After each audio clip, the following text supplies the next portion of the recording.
Well, good afternoon, and I want to thank the folks in the media for coming out and sharing this message with the people across Louisiana.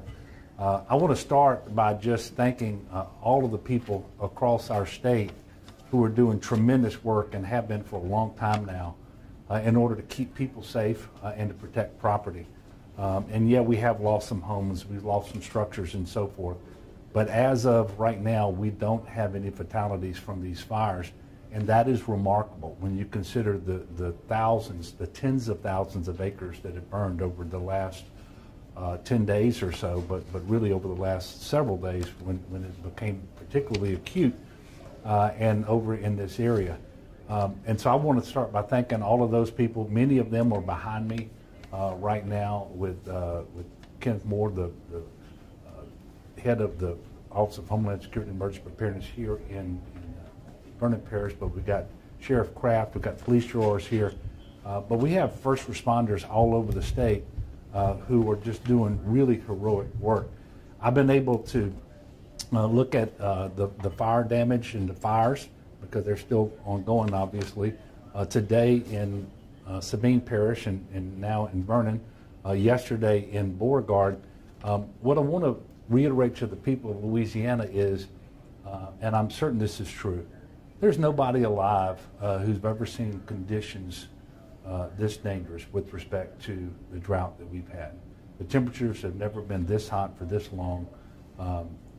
We've not had this lack of rainfall, and it really has come together to create a drought situation in Louisiana that is really bad all over the state, but it is most acute right here. This area has been in D4 for a while, which is the most severe form of drought. And so we're asking everyone to do everything that they can to abide by the burn bans. Nobody should be burning anything for any reason outside. There is no safe way to do that. And we know that fires keep popping up because people are continuing to engage in normal behaviors, even though the conditions are as bad as they are. And so we're asking for people to be patient. We're asking people to abide by those restrictions. And by the way, we don't know when this is going to end. And I understand that we have a weather system that's going to move in Sunday night, tomorrow night, and into Monday. Temperatures, they're calling it a cold front. At the end of the front, the temperatures are still going to be higher than normal. And it'll be nice if we get 8 or 10 degrees cooler, but the humidity is scheduled to drop. And we're not going to get enough rainfall to change materially the conditions on the ground. That's what the National Weather Service is telling us. And so what I'm trying to tell all the people in Louisiana is a message I just shared with the folks here in Vernon Parish. We don't know when this is going to end. And in the meantime, we have to do everything we can to protect lives and property. We have to not start fires, and we have to respond to those that we have on the ground now. And you know, it's very difficult because quite often there's a robust effort. The fire looks like it's contained and then out, and then it comes back. And the wind changes direction, and that doesn't just push the fire in one direction or another. It actually will cause the fire to reignite, and there's nothing we can do about that. So we're asking people to be patient, abide by all the rules, and just understand how truly dangerous the situation is. There have been tens of thousands of acres burned all across Louisiana, and while the most serious fires have been in Beauregard Parish, Vernon Parish, and Sabine, they have been in DeSoto and Rapides. They have been in Tangipahoa and Livingston and in St. Tammany, really all over the state. But we have unprecedented resources on the ground right now as well.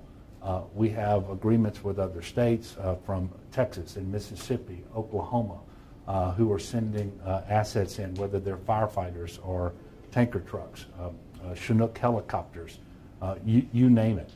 There are other assets that are coming in because the U.S. Forest Service has ordered them, and they're very helpful. And so this is a big effort. It's one that, quite frankly, while we're pretty good and practiced at emergency response, not so much on the wildfires. And so we have a pretty steep learning curve, but I can tell you I'm very, very proud of the work that's happening and the teamwork that we've seen. I do want you to know the National Guard is involved, about 243 soldiers working today, and that does include 6 from the Oklahoma National Guard with a Chinook helicopter that came down. We're receiving assistance from Tennessee, Texas, Mississippi, Oklahoma, Florida. We're very appreciative for all of their help. You know, there are 21 homes destroyed in Sabine Parish, and a big increase just in the last 24 hours. I think we're 3 homes destroyed here in Vernon as of right now. And by the way, one of the things we should always caution people, we give you the latest as we know it, but the situation is changing on the ground as you speak. And so if some of this is old, I apologize for that. Obviously, if you get a notice from local authorities that you need to evacuate, you really need to evacuate. They're not doing that if it isn't essential. And wind changes make a tremendous difference. Wind speed makes a tremendous difference. A drop in the humidity makes a tremendous difference. And so please understand, if you're asked to evacuate, do it. And many times you're not going to have a lot of time. So you might want to be prepared. Go ahead and pack your bag and so forth in case it should come to that. And I believe here in Vernon Parish, in a small area, they just issued their first evacuation instructions about an hour ago. They hadn't had to do that up to then, but that's an indication of how these things are changing. So just asking people also not to go sightseeing. It is a terrible time to get on the road because you want to see a fire, or you want to see the smoke, or you want to see the response. You're going to congest the roads, and you're going to make it harder for first responders and firefighters to get where they need to go. And if you put yourself in harm's way, you're going to cause people to have to respond to that situation when they need to be able to respond to something directly related to the fire. So please don't do that. And if roads are closed, please don't go around barricades. You may think it's safe, but that road is closed for a reason. There is a fire or potentially smoke that will reduce visibility to 0. That's especially the case at night, obviously, so please make sure that you're careful about that. You can check 511la.org. That is real-time road closure information. So if you need to be on the road and you're going to go somewhere, I encourage you to go to 511la.org for that real-time road closure information.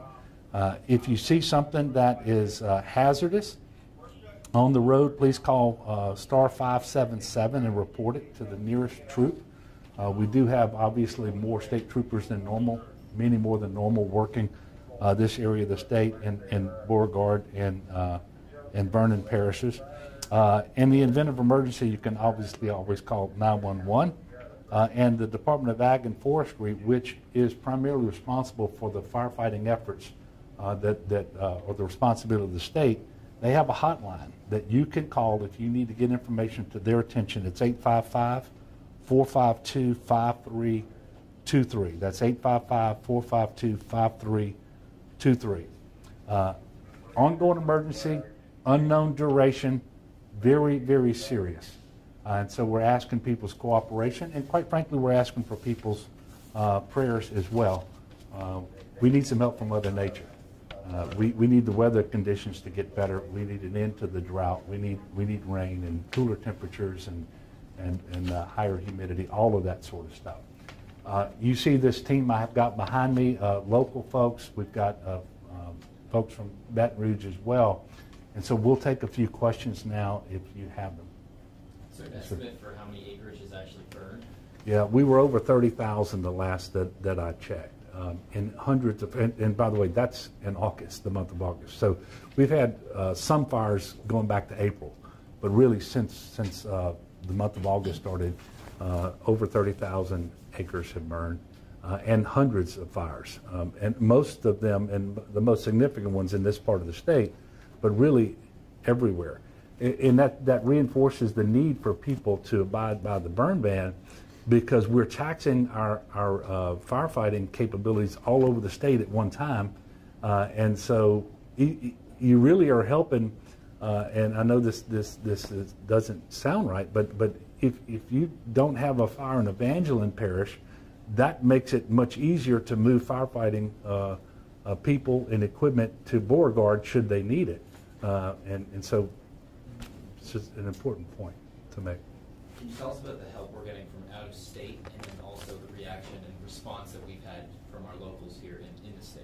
Well, I can't. I'm going to ask Major General Waddell. He's an Adjutant General of the National Guard, so he's made requests, and we have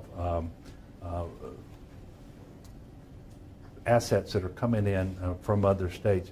But a lot of that is happening, and I don't have a member of the state Ag and Forestry here. A lot of that's happening because of a compact that we have with other state Ag and Forestry offices, and so they have several states that are sending firefighters and equipment. The U.S. Forest Service is doing that too. Right here, sir. Go ahead. So with the Emergency Management Assistance Compact, the National Guard right now, currently we have a Chinook, a CH-47 that Governor Edwards spoke to. We have one that came in last night. It should be in operation today. And then we have an additional 2 Blackhawks that are going to be coming from Tennessee sometime early next week. So that's what we have on the National Guard front, sir. But the assistance from the other states, it is much more extensive than that. But those are firefighters and tanker trucks and that sort of thing, but not coming through from other state National Guards, but coming through requests being made by the state of Louisiana through a compact we have with those states.